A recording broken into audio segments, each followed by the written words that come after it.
Hello everyone, আজকে তোমাদের একটা মিনি ব্লগ শেয়ার করব। তো দেখো, আমরা কিন্তু রেডি সেডি হয়ে বেরিয়ে পড়েছি বাজারে শপিং করতে। তোমাদের আমি দেখিয়েছিলাম আমার দাদার বিয়ের উপলক্ষে কেনাকাটা করতে যাচ্ছি। আর তোমাদের সাথে আমি বিয়ের সমস্ত পার্টি শেয়ার করব বলে ভেবেছি। তো আশীর্বাদের পর্বটা কিন্তু তোমাদের দেখিয়ে দিয়েছি, এবার আছে বিয়ের শপিং।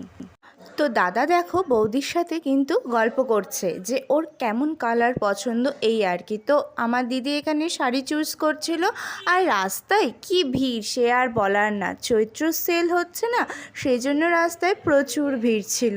তো যাই হোক, আমরা এদিকে কিছু পার্সের কালেকশনও দেখছিলাম। দেন বিয়ের কেনাকাটি করতে আসছি। তো দাদা বলল চল একটু মিষ্টিমুখ করি। আমি বললাম না, মিষ্টি তো খাবোই না, কারণ বিয়ের আগে ডায়েট করতে হবে। তো একটা ঠান্ডা খেয়ে নিলাম। তো আমরা চলে এসেছি বাড়ি। তো দেখো কত শপিং করেছি, কেমন